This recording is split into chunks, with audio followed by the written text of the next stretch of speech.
Dentomedic, clínicas de salud dental, 20 años dibujando sonrisas. Bueno, y este plató se transforma en cultura, ni más ni menos que para recibir un premio Planeta. Es un orgullo para nosotros que vuelvas aquí, que conozcas este plató nuevo, que espero que a partir de ahora ya sean tu plató. Javier Serra, muy buenas. ¿Qué tal? Muy buenas. También es un placer que vuelvas a León, es un sitio donde tienes diferentes ambientes, donde lo conoces perfectamente. Cuéntanos un poco esta visita y si hay algún lugar o algún sitio que en una visita a León no puede fallar para visitar para Javier Serra. Bueno, he vuelto a León para hacer los últimos preparativos de lo que va a ser el tercer encuentro internacional de Ocultura, que tendrá lugar entre el 9 y el 12 de octubre en el auditorio de la ciudad, y que este año va a estar dedicado a misterios del arte. Y va a estar dedicado a misterios del arte porque este año 2019 convergen muchos aniversarios vinculados con el arte. Los 500 años de la muerte de Leonardo da Vinci, los 450 años de la muerte de Peter Bruegel el Viejo, que es también uno de los grandes artistas centroeuropeos, los 30 años de la muerte de Salvador Dalí, y el Museo del Prado, por no celebrar solo muertes, claro, el Museo del Prado celebra los 200 años de su fundación. Así que se me ocurrió, para este tercer encuentro internacional de Ocultura, dedicarlo a misterios del arte, que como sabes es uno de los temas que a mí me apasionan, ¿no? Y este año lo va a inaugurar, casi como anfitrión de honor, una persona a la que yo le tengo en gran estima, que es Guillermo Solana. Él es el director del Museo Thyssen en Madrid. Es uno de los mayores expertos en arte contemporáneo que tenemos en España, y que va a desarrollar una de esas conferencias en las que yo voy a tomar notas. Y yo creo que muchos de los que vendrán también van a apuntar, porque nos va a explicar el origen del surrealismo desde la perspectiva de sus creadores. Muchos artistas del surrealismo, también Dalí, como uno de los iconos principales, bebieron para toda su imaginería del espiritismo, de sesiones de espiritismo en las que ellos participaban, que iba contracorriente de la España católica en la que ellos se desarrollaron, ¿no? Y esa visión te ayuda a entender el arte, te ayuda a entender la rebelión que se escondía detrás de ese movimiento, y creo que nos va a iluminar mucho sobre, no solo sobre arte, sino también sobre literatura, porque había muchos escritores muy particulares en aquella época. Ese es el arranque. Lo que viene después está lleno de sorpresas. Me gusta que hayas empezado ya directamente hablando de ocultismo. Pensaba que le ibas a ocultar un poco más, pero te agradezco que hayas sido tan sincero y que ya nos hayas abierto una ventana a este tercer encuentro que se va a producir en el auditorio de nuevo. Y lo que te quiero preguntar ahora es eso de por qué tiene tanto auge y por qué cada vez viene más gente, incluso de fuera. Lo comentábamos fuera de las cámaras, que cada vez viene más gente y es bueno también que la cultura esté presente. Bueno, fíjate, yo creo que una de las cosas que está consiguiendo el encuentro de Ocultura es separar muy claramente que esto no es un encuentro esotérico o lleno de elementos supersticiosos o pseudocientíficos. No, lo que busca Ocultura es examinar y mostrar qué hay de creencias en lo sobrenatural, de extraño, de insólito en nuestra cultura, en la cultura habitual. Por eso que Guillermo Solana nos hable de ese vínculo indispensable para entender el arte surrealista desde la perspectiva del espiritismo me parece muy iluminador. Pero es que también, por ejemplo, nos va a acompañar Vicente Casaña. Vicente Casaña, fíjate, Vicente Casaña ha sido durante muchos años director de revistas vinculadas con la astrología. Y yo no le he pedido que me hable de astrología, que al fin y al cabo es una disciplina que puede entrar en debate con la ciencia y con los astrónomos que dirán que es imposible que un astro influya en el destino, en el devenir de la vida de una persona. Yo no le he pedido que hable de eso. Lo que le he pedido que hable es de la influencia, de la creencia en la astrología en los grandes maestros del arte. Y ahí se abre un abanico que es sensacional. Es imposible, por ejemplo, entender el significado profundo de las meninas sin saber que Velázquez era un apasionado de la astrología y que encriptó en clave una serie de conocimientos astrológicos para proteger, fíjate qué curioso, el matrimonio de Felipe IV con Mariana de Austria, que están en ese cuadro de las meninas, están en el espejo reflejados, porque lo que poca gente sabe cuando ve ese cuadro es que Felipe IV se casó siendo un abuelo ya, con Mariana de Austria, que era una jovencita, era una adolescente, que estaba destinada a casarse no con él, sino con el hijo de Felipe IV, el príncipe Baltasar Carlos. Baltasar Carlos muere, es el único varón que puede heredar el trono, y para salvar el reino, fíjate qué época, tienen que casar a Felipe IV con la que iba a ser su nuera. Se casan y Velázquez pinta ese cuadro para auspiciar que Felipe IV y la jovencísima Mariana de Austria tuvieran hijos. Claro que tuvieron hijos, tuvieron uno, que fue Carlos II el hechizado.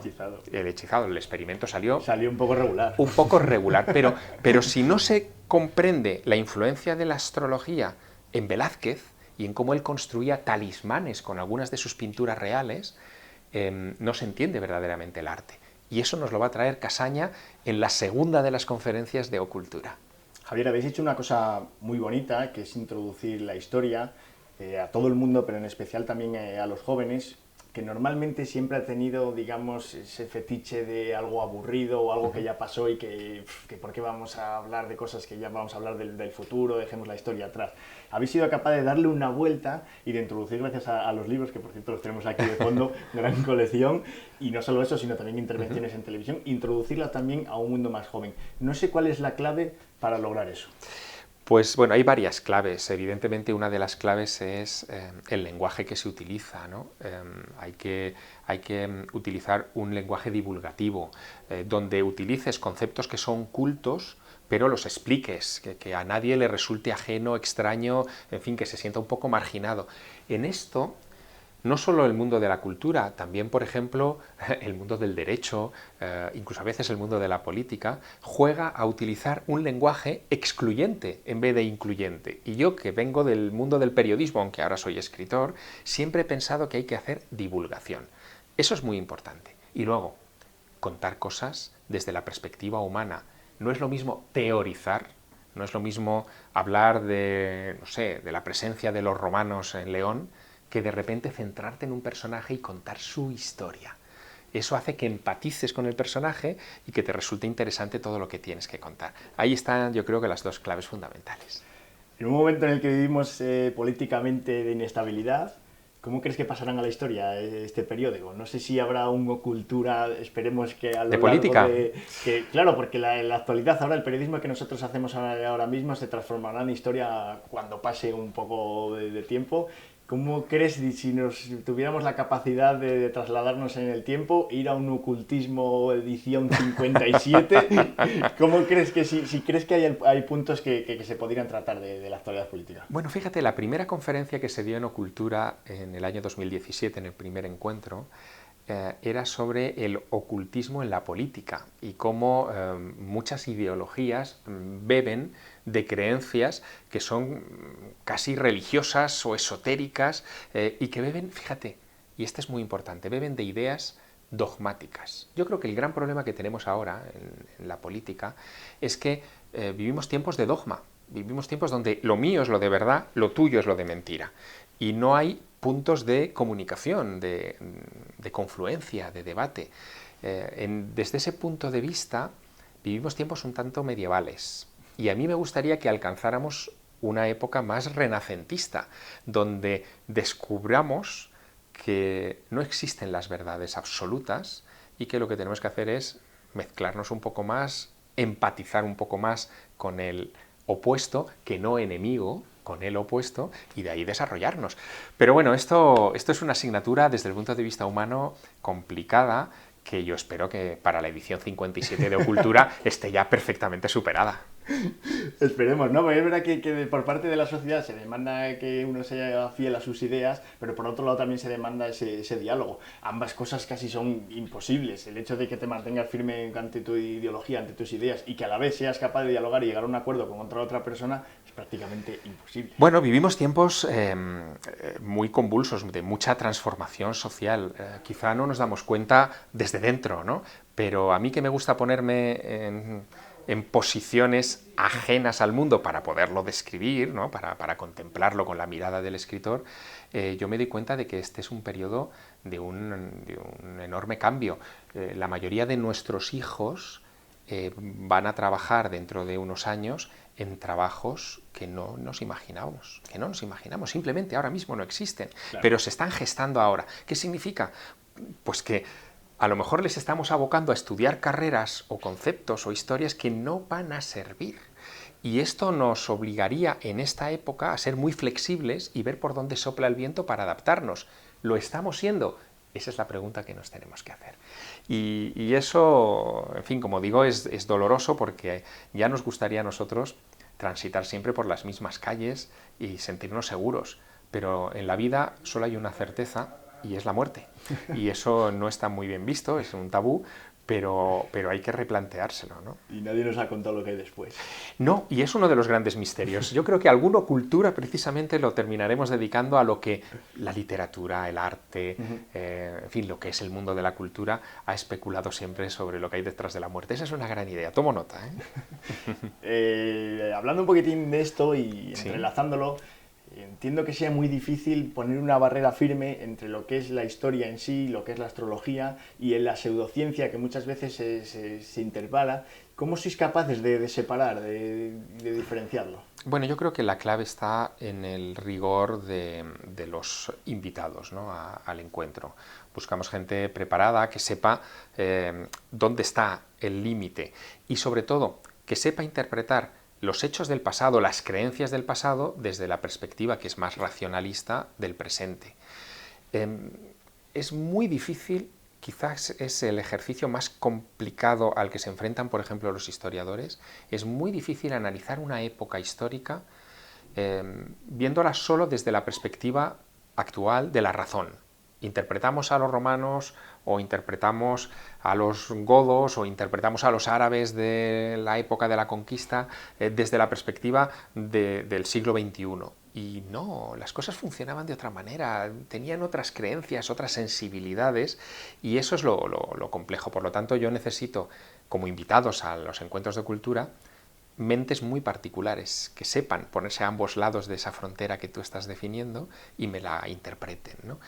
Eso, por ejemplo, lo hace muy bien el que va a ser el tercer invitado al encuentro de cultura, que es un leonés, por cierto, que es Nacho Ares. Nacho Ares, egiptólogo, pero también novelista. Él ha hecho literatura a partir de sus conocimientos del Egipto antiguo. Es una persona que sabe ponerse en la mentalidad del antiguo Egipto y en las creencias y en la manera de ver el mundo de los antiguos faraones, pero también verla desde la perspectiva moderna. ¿Y qué nos va a ofrecer Nacho en su conferencia? Algo fascinante. Él descubrió hace algunos años que no solamente los egipcios escribían con jeroglíficos, en fin, con esa escritura tan particular y tan reconocible que llenó, en fin, miles de metros cúbicos de paredes, metros cuadrados, perdón, de paredes en el antiguo Egipto. No. Él descubre que incluso los propios monumentos en sí podían leerse como si fueran jeroglíficos. El propio paisaje en sí también podía leerse como jeroglífico. Muchas de las cosas que se ven hoy en Egipto, aves, plantas, situaciones, por ejemplo, con el sol, puestas de sol o hortos o ocasos, se convirtieron en jeroglíficos, en escritura, en letras. Por lo tanto, si acudimos a esos lugares y vemos al natural, también podríamos leer. Y ha planteado una conferencia muy original que la dará el tercer día en el encuentro, el día 11, que dice Egipto, el arte que se lee. Y yo creo que nos va a enseñar a leer el propio paisaje y los propios edificios, la propia huella arquitectónica de los antiguos egipcios, y va a ser muy interesante. Hablando de Egipto, ¿tú estuviste encerrado en una pirámide de Egipto? Sí, yo estuve encerrado, sí. Encerrado casi literal. Pues casi literal, porque para escribir uno de mis libros, La pirámide inmortal, yo me aventuré a tratar de reconstruir qué le pasó a Napoleón Bonaparte la noche del 12 al 13 de agosto de 1799, cuando, según las crónicas, él decidió pernoctar a solas en el interior de la estancia más importante de la Gran Pirámide.